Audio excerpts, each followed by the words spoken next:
of got out of control for the past few months. I'm hoping from now on to be a lot more consistent with your reading, and the readings will be published on time, if not early, before the new month. Okay, so I'm hoping to to reconnect with you, and thank you for those who are still sticking around and watching. So first off, the way this reading is going to go for this month, maybe for next month as well. I've chosen to do the audio recording mainly because it is easier on me. I have to do, 12 of these, and then in the past months I've tried to do a mid-month reading too, so energetically it was very, very, very taxing. It was very tiring to do, and it was also quite time consuming. So I'm hoping to reduce the time in which I do the general reading, and I'm hoping to find a strategy that works best for me. So this is my compromise here. What I'm going to do is I have already laid out the spread. I'm going to extract 4 important messages for you, and then we're going to unpack these messages and talk about, in which areas of your life it's affecting, okay? So the first message that I am seeing here is they're saying realistic expectation. And I feel this is going to be playing out in the work sector, in your family planning sector. And realistic expectation basically means curbing our sense of illusions or delusions and trying to aim for a more practical route, a more practical solution based on where we are right now. It doesn't mean that, we have to let go of our dreams and our aspirations. It basically means maybe we're not there yet, it'll come later, but for now, let's focus on the here and now. Looking at what's in front of you and narrowing your scope a little bit so that you're able to solve what's in front of you. And then later on, it's sort of like we'll cross that bridge when we get there, okay? Breaking up the work, breaking up the worries, breaking up the problems into more manageable pieces so that you can tackle them rather than letting them overwhelm you, okay? So realistic expectations, realistic solutions. The second message here, it's actually really, really beautiful. They are saying loving companion. So you have a lot of love, a lot of family support, a lot of people in your midst that you can turn to, that you can, seek that emotional fulfillment from, and it give you a lot of emotional support. Friends are out there, people are out there. I feel though a lot of the times you are too proud to ask for help. Okay, you are, fire signs in general like to be independent. They don't like to weave a sob story and have other people feel sorry for them. So they're just saying here, there isn't any shame in asking for help. And especially if you've got such amazing people around you, it is really important to, ask for help. Okay. I feel like I feel like they will be more than happy to assist in any way they can. And I don't feel that you're abusing it or anything like that. So definitely ask for help if you can. The third message here, it's emotional maturation. And this is a really, really good message across the board for any sign that I read for. Emotional maturation is a process of seeing outside of ourselves, of seeing and anticipating what other people are dealing with, what other people need from us. Is there any way that we can alleviate the suffering, the emotional turmoil, the problems of other people, okay? Seeing outside of ourselves, kind of being a lot more considerate, a lot more thoughtful in assisting other people. And it's not just giving assistance, but it's sort of like putting our ego, our needs aside so that we can understand and be in the present moment and have this mutual understanding, this sympathy and empathy and mutual rapport with another human being. So I feel like there's a lot to be said here with that message alone, okay? And I'm going to go back to it. The last message here, nickel and dime. So I feel like financially there's something going on with you guys, and I have been feeling this for the past few months. So we're going to unpack that, and we're going to talk about, ways in which you can start to rebuild this financial foundation. So what I have here, realistic expectation, first message. This is showing up in your family planning sector, okay? And what I feel here is there is a need here to kind of consult your partner. I feel like for many of you, you're a little bit extravagant when it comes to spending, when it comes to buying things, when it comes to splurging. It's like you're quite lenient with yourself when it comes to spending, okay?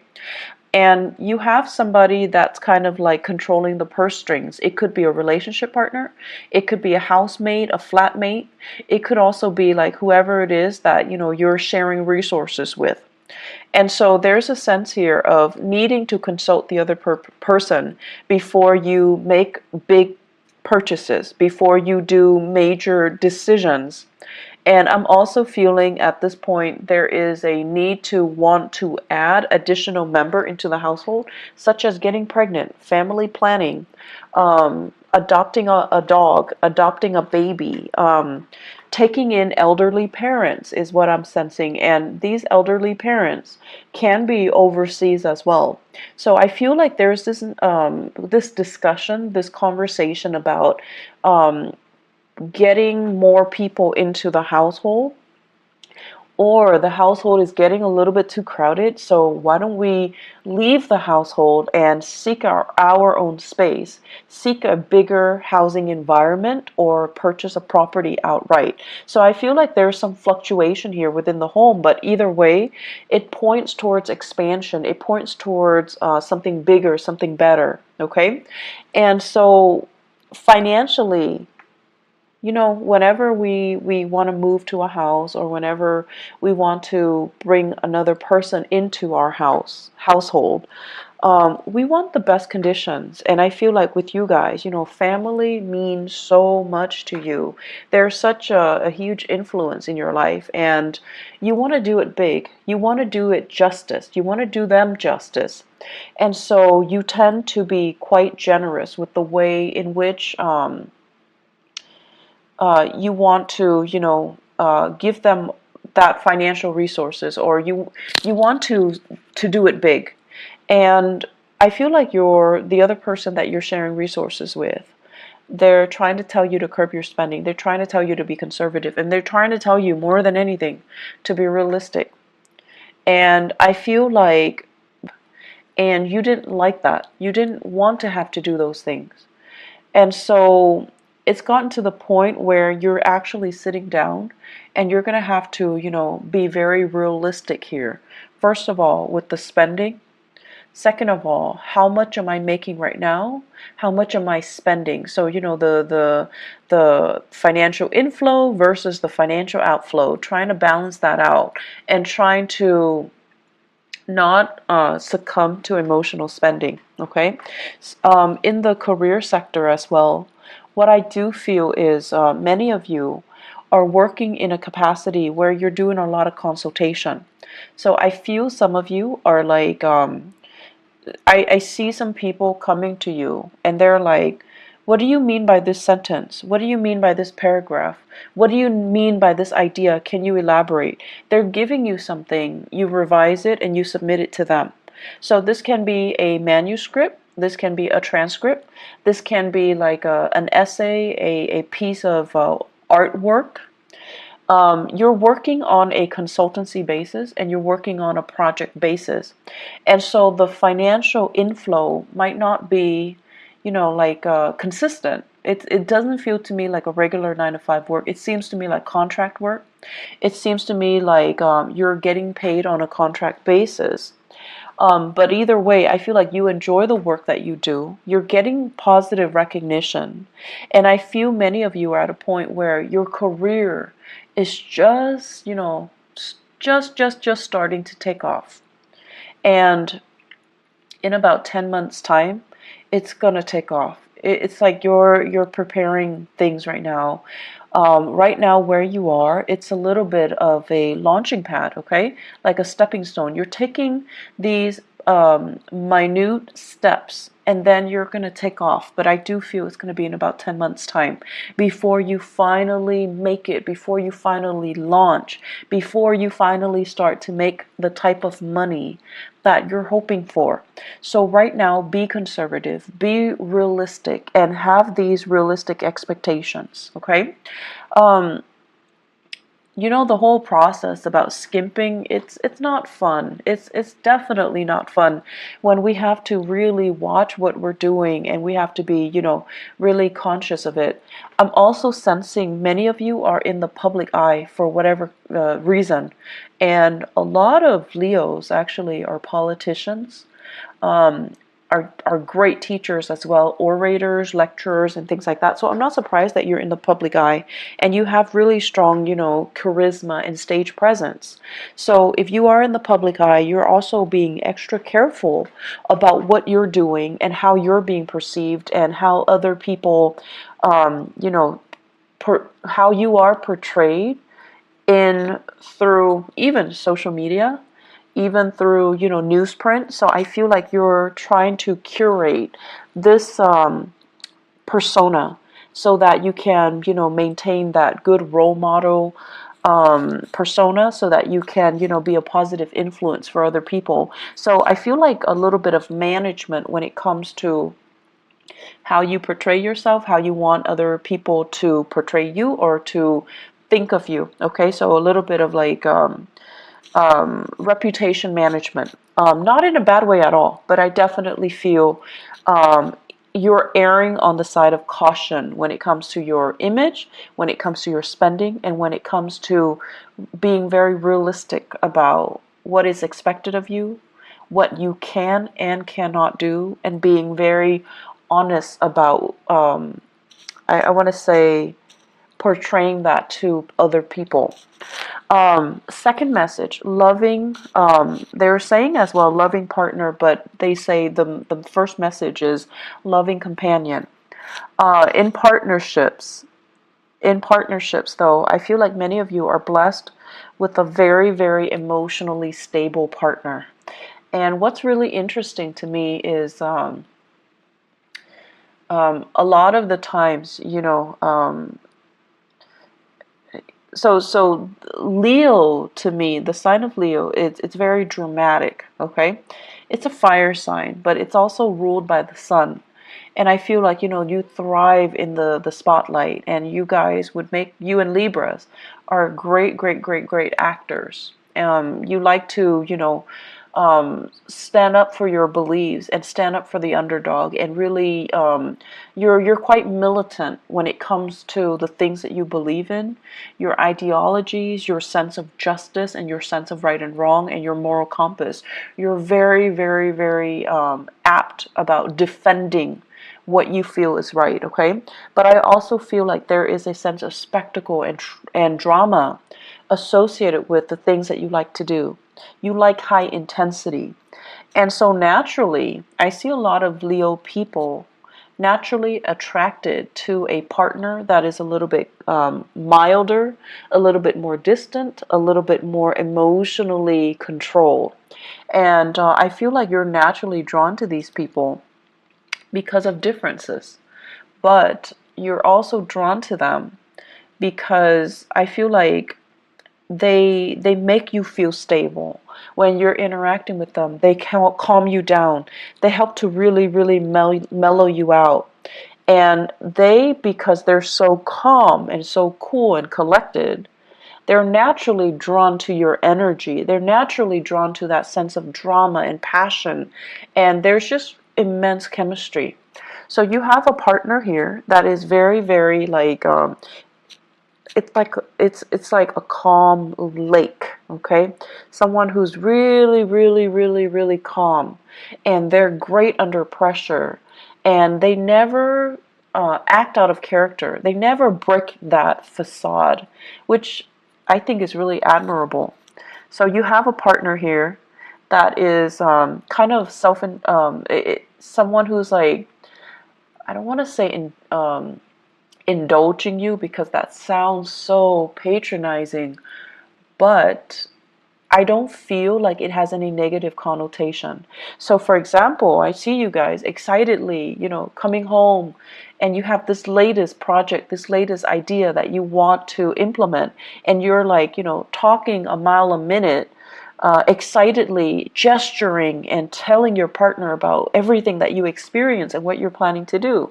And I see your partner sitting there kind of smiling with a little bit of a smirk, because they're amused. They're amused by how excitable you can get.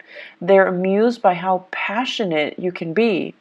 And they're amused by how, totally immersed you are when you are passionate about something. I feel like that's why they're really, really drawn towards you guys.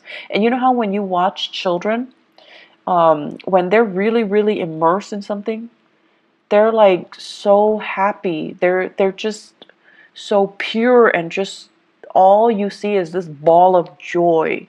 And that's what it feels like to your partner when they're observing you do something. They're just amazed by how, I want to say, single-minded you can be when you are really, really passionate about something. And so you've got a partner that is really emotionally supportive. You've got a partner that is, it's like they're willing to go above and beyond just to capture that moment, just to, sustain or recreate, or to maintain that moment so that you can be so happy. Okay, like they love seeing that in you, and they're willing to jump through hoops to make it happen, just to realize your dreams, just to make you constantly that happy. For many of you, I feel here you have a water sign, a Pisces, Cancer, Scorpio. This is a person that is really, really, really grounded.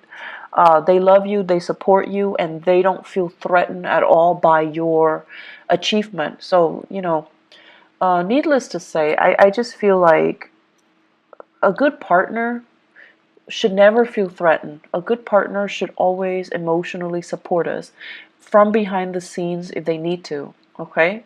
But some couples, it's really difficult for them to share the spotlight. But I feel with your relationship partner, you've got somebody that is really, really, really willing to get their hands dirty, willing to, like, make it through with you, willing to, go through thick and thin with you. So you've got somebody who is really amazing by your side.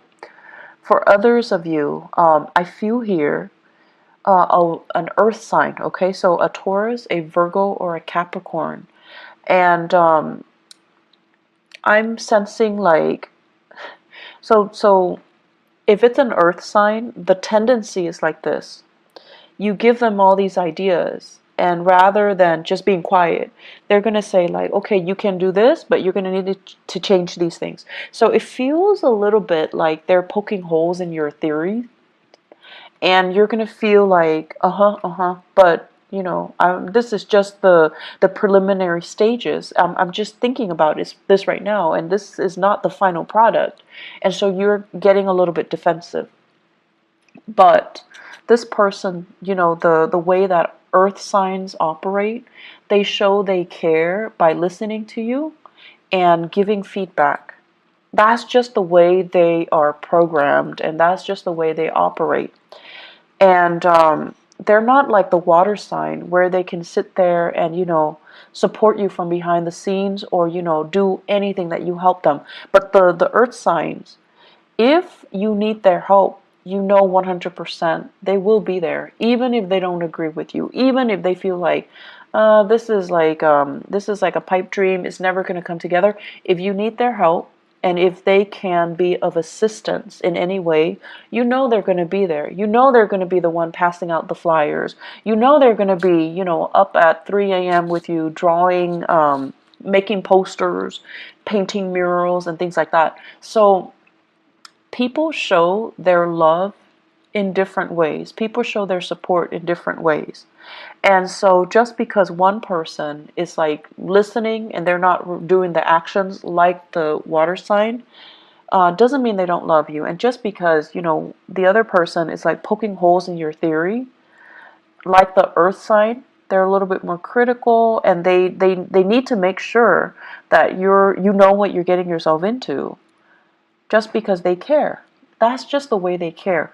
It doesn't really diminish the love and the support, okay? And honestly, if these two people or two signs didn't care, they wouldn't be around, okay? So I feel like you might be doubting it, or you might be going through a situation where you're frustrated. And we get frustrated with our partners all the time. But during Mercury in retrograde, the energy is really volatile. So it is important for us to really put ourselves in other people's shoes, and especially learn to put ourselves in our loved ones' shoes and see how they feel about us, and see how they're trying to show they care through the ways that they can support you, or the things that they can help you with, okay? So I feel like you've got someone who's really loving by your side. Companionship as well, friendship, family, relationships. You guys have a lot of support. I do see this unconditional love coming from siblings. So for those of you who are fortunate enough to have siblings, there's this outpouring of love. They're babysitting you, they're watching the kids, they're cooking for the kids, they're taking the nieces and the nephews out while you're studying, while you're taking exams, while you're working overtime.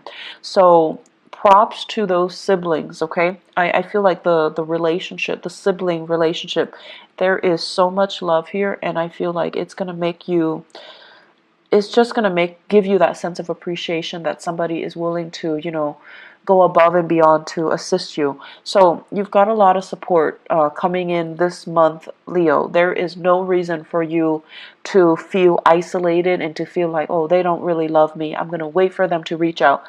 Don't get into that habit of only seeing things from your point of view and not accepting the way that other people show they love you, okay? Third message here, emotional maturation. So the emotional maturation message goes hand in hand with everything that I talked about before, the two messages that comes before. You're at a point where recently, as of, I'm seeing the time of, I feel like there was a major disappointment here. There were major obstacles and major setbacks. I feel it playing out in your career sector. And I'm feeling it playing out, first of all, let me see, education sector, higher education, okay? I'm also seeing it play out with in-laws.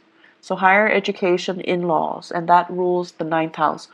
So whatever the setback is, you overcame it, and it left you feeling very jaded and very emotionally distraught. If it happened with in-laws, you feel like, I don't know how they feel about me. I don't know if they like me. I don't know if I like them. So I feel that. If it happened in the higher education sector, I feel like you feel disillusioned. You feel like, is this the right field? Am I going to be able to get a good job? I've invested so much time. Am I going to be able to, am I still in love with the work? Am I still in love with the profession? Am I still in love with the subject matter to be doing it for the rest of my life? So you have some major dilemmas, or even major like turning points in your life when it came to your career and also education, okay? And when it comes to the career sector, it's almost like you had to, I'm seeing here, the work itself shouldn't be physically taxing, but it was very physically taxing. I see you traveling distances, like huge distances. I'm seeing you operating or working on uneven terrain in areas that are like, it's like you have to be the one to create that trail. It's like you're in a virgin land, and there isn't a trail that's already created for you, so you have to blaze that trail. I'm also seeing you carrying a lot of heavy equipment, living in quite, difficult circumstances, camping out, not having access to, clean and comfortable sleeping arrangements. So it's kind of physically difficult, okay? Like it's physically taxing, it's exhausting. So I feel like you were really challenged. And that, all of it, you overcame it. It made you a lot stronger, honestly. It made you a lot more, I feel like, rough around the edges. But it made you a lot stronger. So the emotional maturation basically means, I feel like it can go one of two ways. Because you've been through all of this, through all this hardship, and you came out okay, I feel like you can come out a little bit jaded. And so when people are whining, about, my TV's not working, or like, my water got shut off for 2 hours this morning, you're just like, I can't really sympathize. I had to sleep on the floor for 3 months. I had to like sleep in a tent with mud underneath me and the rain just pouring on me. Things like that. You've endured your share of hardship, and now people are telling you about very mundane problems, and you're brushing it off because you can no longer relate. And I feel like that is a little bit of a negative way of incorporating this emotional maturation process, okay? So it's important for us to be appreciative of what we have. And so definitely it's annoying when these people are coming to you and they're whining about things that don't really matter. But it is also really, really important for us not to look down at people and to meet people where they're at. So obviously, whoever that's coming to you, they're kind of spoiled. They're kind of, they haven't really endured hardship, okay, quote unquote hardship.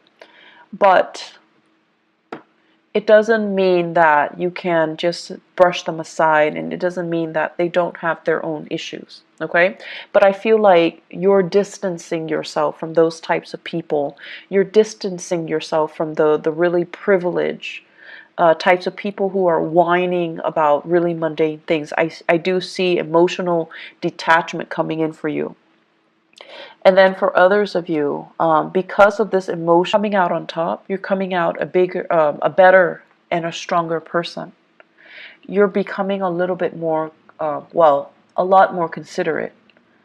And I almost feel like you want to share your expertise, you want to share your skills, you want to share your best practices with other people. And I feel like you're doing this kind of like of your own volition. So you're seeing somebody struggling and you're like, hey, I was, going through that last year. Let me give these people a few pointers. And then I see you put in a position where you're teaching them, you're guiding them, or you're giving them, pointers as to what they need to do. Okay, so it's actually a really beautiful process because you're sharing your knowledge, and you're sharing it in a way where you intuitively know it's going to help them. They're going to be where you were last year. They're going to be in that same spot. And whatever pointers you can give them to really help ease and facilitate that process for them, that's what you're going to do. So, if people are whining about mundane things, just let them whine. Don't let it get to you, okay? And then whatever capacity you can help people, definitely do so. The final message that I'm going to leave you guys with here is nickel and dime. And the nickel and dime isn't so much about being bankrupt or being, destitute. It's more about foregoing immediate pleasures for long-term gain, okay? So you're really, really, really, really thinking about, I feel many of you, the way that you're thinking about money is definitely going to change for the next 10 months.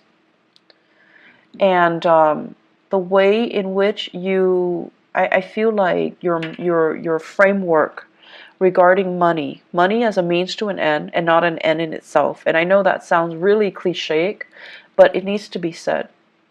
Because I feel like there was a lot of money wasted. A lot of money wasted for the past 3 years, and I feel like some of you know exactly what I'm talking about. Money that came really fast, they left your hands really fast. And I also feel as well, um, let me see, money that you thought was going to be around forever and ever and ever. Money that it's like it's like a bottomless well, okay? You need it, it's there. You need it, it's there. Or the work situation was so prosperous. You worked and there's that paycheck, but something happened. And then the supply of money or the consistency just wasn't, it's no longer here anymore. And so you're really, really thinking about the building blocks for your future wealth and prosperity. You're nickel and diming yourself. You're being very, very cautious about spending. You're being a lot more responsible. And you're obsessively, checking the bank accounts. Some of you are waiting for sources of funding to come in, and it's getting delayed.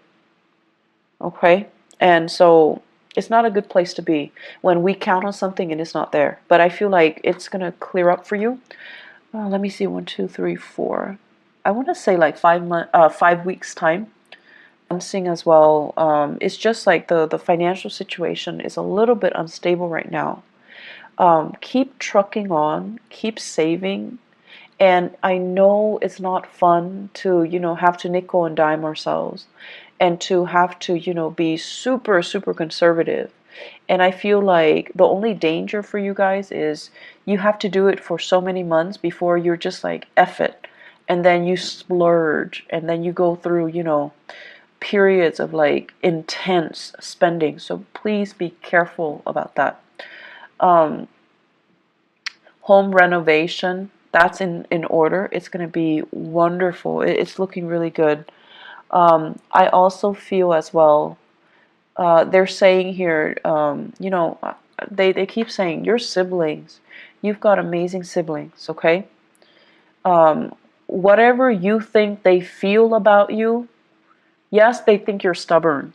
Yes, they think like, oh my gosh, you are such a like they're like a bull, like someone who's extremely stubborn, extremely bullish in their ways, or just like they won't listen. So it's like you've got your opinions made, you've got your ideas fixed, right?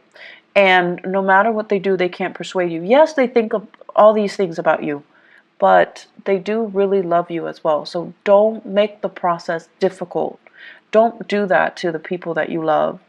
And they love you. So no matter how much you guys argue, there's still a lot of love there. So approach it with a little bit of compassion, okay? And I want to say, be a little bit more flexible. There is some really big karma here about money.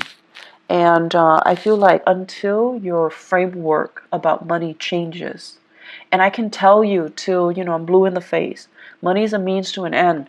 Until that light bulb kind of, switches on in your head, until you truly, truly, truly understand what that means. The financial prosperity that I mentioned coming in, once you figure it out, lesson learned, there's going to be huge prosperity coming in the later part of the year, okay?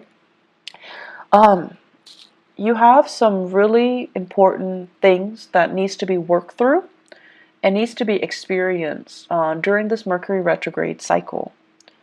So I'm sensing here that,